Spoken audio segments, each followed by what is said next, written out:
Okay, so we're ready.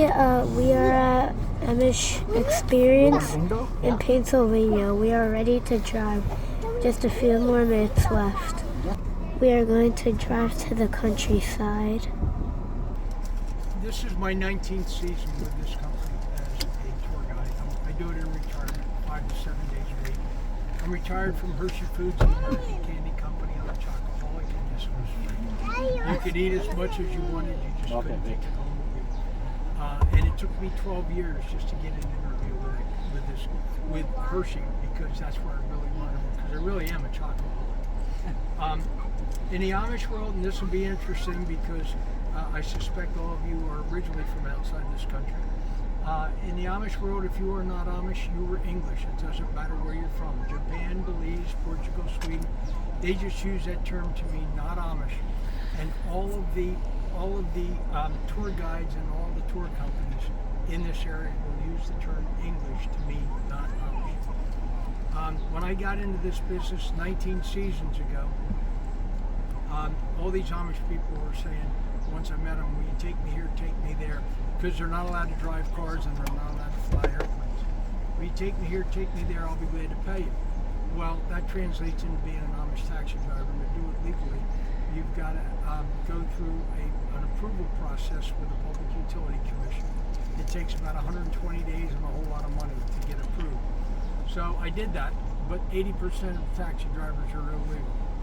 So the Amish don't care. It's just transportation to them. My wife said to me one evening, she said, "You realize we got more Amish friends than we do English friends?" I said, "Yes, I know that." I'm a deer hunter, and my deer hunting partner is a 44-year-old Amish guy who's in the logging business. He goes into the woods, cuts down trees. A log hauler comes and he loads the trees on the logs, or the logs on the trailer, and it goes to the mill to be turned into lumber. We spend a lot of time in the woods hunting, and my wife and I have been invited to 4 Amish weddings. 2 of them were the only English people there. One of them, there were 498 Amish and 2 English. And we got there at 7:15 in the morning. We left at 10:15 at night, and the bride's family fed all 500 people twice during the day. So I'm going to tell you about weddings, funerals, best New Year's Eve party I've ever been to with 22 Amish and 2 English and no alcohol. I'm going to tell you about the Amish based on my experience with the Amish, not just the information they trained me for 19 seasons ago. Our tours aren't scripted, so as I'm going down the road, I'm going to go off on tangents all the time. I'm 76 years old. Somebody might have to remind me what I was talking about when I went off on a tangent. You guys are laughing. Your turn's coming. So, the Amish have a very strong religious belief that photographs are prideful. Pride is a sin. They do not want to have photographs taken. Please remember that, because my wife says I can't always be the Amish police, and I get very upset when people take their pictures. So, please don't even attempt to take it from the show or the van. I wear hearing aids because I flew jets in the Air Force and I perforated both eardrums. So it's noisy up where I am, and kind of the background noise with the little kids and all that. Sometimes, if I can't hear your question by the second try, you're going to have to ask me when we get back. The Amish are Christians. Today is the Christian Sabbath. There are no Amish businesses open today, so I can't take you to an Amish business. I can tell you, point out places along the way where if you're here Monday, you can go to these places. Best bake shop around, the biggest quilt shop around, but I can't take you to any Amish places. So we're going to extend the tour probably by 10 miles, and I'm going to explain more about what you see along the way. Today is a church day, and I found a couple of church services along the way. They don't have a church building. They have worship service in the homes of the members of the congregation. I did find a couple of church services where there are a lot of carriages and people sitting out in the yard. Church is over, but they have what they call fellowship in the afternoon, where they just sit around and shoot the breeze with each other. So we're going to get going. Okay, so we're almost ready. In the South before the Civil War, go north to freedom. It was called the Underground Railroad. It wasn't underground. It wasn't a railroad. just a network of way stations Take video that help of Pike. African Americans head north to freedom. Look down this driveway coming up on your left, and it looks like something out of the American movie Gone with the Wind that was out in movie theaters in 1938 or 39.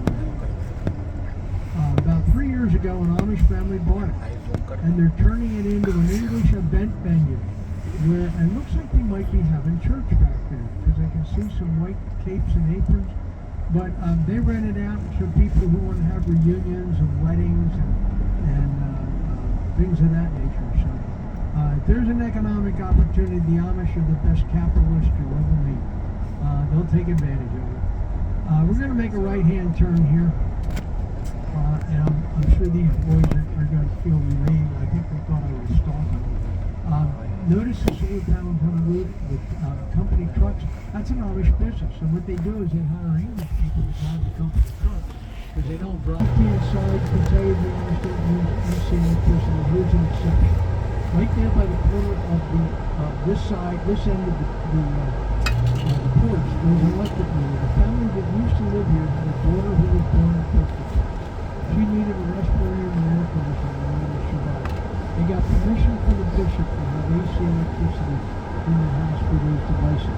They also own a red van, and when they needed to take surgery on a doctor's appointments, they would call an English person to come help load Sarah in the van, and the English person would drive the van to the hospital. They have since moved. You get questions about somebody's job right in the areas. Who inherits the property? It's not necessarily the estate. 7 years ago, this was when mom and dad retired from college, getting on their car. They built a little barn and a dog house, and they moved in. They turned the house, the barn, and the farm over to their youngest daughter and her husband. So it wasn't the oldest son, it was the next father. And it's an individual family basis. Each family decides on their own who gets the property. Nothing is based on tradition. We get over to the school here, there's no neighbors, so I'll stop very briefly. If you have tickets for the house tour, we're doing on detail. Simulated government school, but I'm going to provide a little bit of a difference. They are regulated by the Pennsylvania Department of Education, just like any Quaker school, Catholic school, Christian school. They are required to